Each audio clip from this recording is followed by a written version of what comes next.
So it's pretty clear from Mike Zimmer's comments at the NFC coaches breakfast that he's still all in with Teddy Bridgewater. The thing that stood out most to me is that he never thought he'd have another quarterback in his coaching career.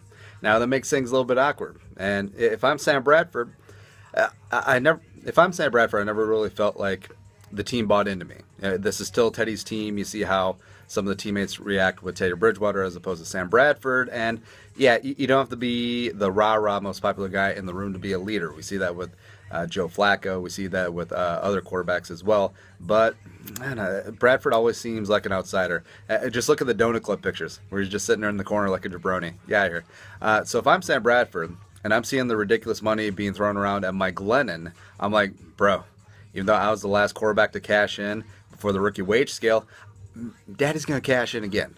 I'm going to be a free agent in 2018. I'm going to be 30 years old. I'm going to go get paid. And it's going to be smart for the Vikings to pick up Teddy's fifth-year option. But it's going to be really risky. And I know a lot of people want to franchise tag Bradford and then trade him.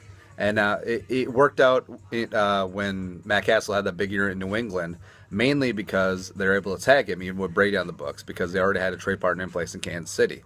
Now, the danger in doing that is if the Vikings pick up Teddy's fifth-year option, which yes, they can get out of, if they franchise tag Bradford, he signs that tag, then all of a sudden if you're trying to trade him, teams know that you have to get rid of one of the two.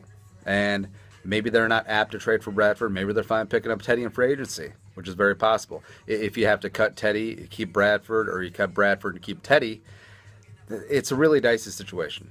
Yeah, and teams are going to know that, and they're going to use that leverage that you have to dump one of the quarterbacks. But we'll see. It's going to be interesting to pan out. Either way, if Bradford plays well, it's going to be good for the Vikings. And if Teddy heals up and ready to take the reins in 2018 or maybe part way through 2017, all the better for us. But one thing's for sure, both of them won't be here in 2018. Showdown's coming.